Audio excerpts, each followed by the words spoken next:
രാമക്ഷേത്രത്തിലെ സാമ്പത്തിക തട്ടിപ്പ് കേസിൽ ഉന്നതരെ സംരക്ഷിക്കാൻ ശ്രമമെന്ന് പ്രതിപക്ഷ ആരോപണം. പ്രധാനപ്പെട്ട ഭാരവാഹികൾക്ക് നേരെ അന്വേഷണം എത്തുന്നില്ല എന്നാണ് ആരോപണം. രജിസ്റ്റർ ചെയ്ത എഫ്ഐആറിൽ ചമ്പത് റായ് ഉൾപ്പെടെയുള്ളവരുടെ പേരില്ല എന്ന് പ്രതിപക്ഷ പാർട്ടികൾ ആരോപിച്ചു.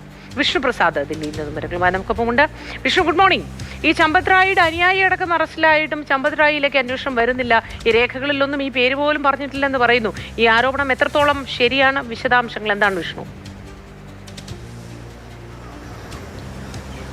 Moti, good morning. അയോധ്യ രാമക്ഷേത്രത്തിലെ തട്ടിപ്പുമായി ബന്ധപ്പെട്ട് നേരത്തെ കേന്ദ്ര സർക്കാരിനും അതോടൊപ്പം തന്നെ BJP നേതൃത്വം നൽകുന്ന ഉത്തർപ്രദേശ് സർക്കാരിനും മേൽ വലിയ സമ്മർദ്ദം ഉയർന്നിരുന്നു. ഇതിന് പിന്നാലെയാണ് 20 ദിവസത്തെ ഇടവേളയ്ക്ക് ശേഷം ഇന്നലെ FIR രജിസ്റ്റർ ചെയ്തിട്ടുണ്ടായിരുന്നത്. ഈ ട്രസ്റ്റിലെ തന്നെ ഒരു അംഗം നൽകിയിട്ടുള്ള ഒരു പരാതിയുടെ അടിസ്ഥാനത്തിലായിരുന്നു ആ കേസ് രജിസ്റ്റർ ചെയ്തിട്ടുണ്ടായിരുന്നത്. കേസിൽ ഇതുവരെ അറസ്റ്റിലായത് 8 പേരാണ്. പക്ഷേ ഈ 8 പേരിൽ 6 പേരും ഭണ്ഡാരത്തിൽ വരുന്ന വരുമാനം അല്ലെങ്കിൽ കാണിക്ക തുക എണ്ണി തിട്ടപ്പെടുത്തുന്ന ജോലികൾ ചെയ്യുന്ന ആളുകളാണ്. ഇത് കൂടാതെയാണ് മറ്റ് 2 പേരെ അറസ്റ്റ് ചെയ്യുകയും ചെയ്തിട്ടുണ്ടായിരുന്നത്. പക്ഷേ ഇപ്പോഴും അന്വേഷണം കടന്നുപോയിക്കൊണ്ടിരിക്കുന്നത് ഈ ട്രസ്റ്റുമായി ബന്ധപ്പെട്ട അല്ലെങ്കിൽ ക്ഷേത്രവുമായി ബന്ധപ്പെട്ട് താഴെ തട്ടിലുള്ള ആളുകൾക്ക് നേരെയാണ്, ഉദ്യോഗസ്ഥർക്ക് നേരെയാണ്, ദിവസവേതനക്കാരായ ജീവനക്കാർക്ക് നേരെയാണ്.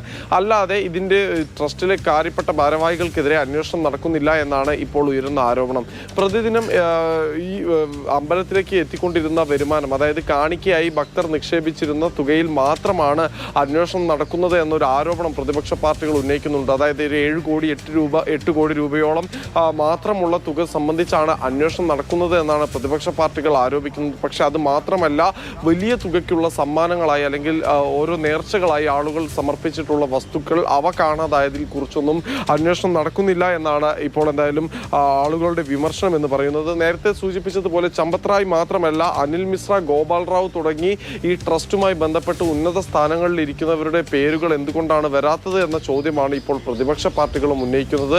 എന്നാൽ കൂടുതൽ ആളുകളിലേക്ക് അന്വേഷണം ഇന്നുൾപ്പെടെയുള്ള വരും ദിവസങ്ങളിൽ നടക്കുമെന്നാണ് SITയും അതോടൊപ്പം തന്നെ സർക്കാർ വൃത്തങ്ങളും നൽകുന്ന സൂചന. സംഭവത്തിൽ ഇതുവരെയുള്ള നടപടികളിൽ വിശ്വ ഹിന്ദു പരിഷത്ത് തൃപ്തി രേഖപ്പെടുത്തുകയും പ്രതികളെ എല്ലാവരെയും നിയമത്തിന് മുൻപിൽ കൊണ്ടുവരണമെന്ന് ആവശ്യപ്പെടുകയും ചെയ്തിട്ടുണ്ട്. ഇനിയുള്ള സുപ്രധാന ചോദ്യം ചമ്പത് റായ് ഉൾപ്പെടെയുള്ള ഈ ട്രസ്റ്റുമായി ബന്ധപ്പെട്ട് അതിൻ്റെ താക്കോൽ സ്ഥാനങ്ങളിൽ ഇരിക്കുന്നവർ ആ സ്ഥാനത്ത് നിന്ന് മാറി നിന്നുകൊണ്ട് അന്വേഷണത്തെ നേരിടുമോ എന്നതാണ്. മാത്രവുമല്ല, അവർ മാറി നിൽക്കാൻ തയ്യാറായില്ല എങ്കിൽ ട്രസ്റ്റിന്റെ താക്കോൽ സ്ഥാനങ്ങളിൽ നിന്ന് ഇവരെ മാറ്റി നിർത്താൻ സർക്കാരും അതോടൊപ്പം തന്നെ അതിന്റെ ഭാഗമായിട്ടുള്ളവരും തയ്യാറാകുമോ എന്നതാണ് മറ്റൊരു ചോദ്യം.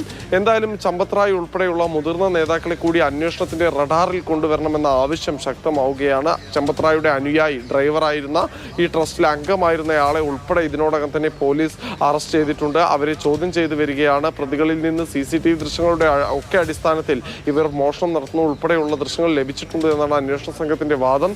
എന്തായാലും ഈ പ്രതികളിൽ നിന്ന് കിട്ടിയ വിവരത്തിന്റെ അടിസ്ഥാനത്തിൽ കൂടുതൽ ആളുകളിലേക്ക് അന്വേഷണം കൊണ്ടുപോകാൻ തന്നെയാണ് അന്വേഷണ സംഘത്തിന്റെ നീക്കവും.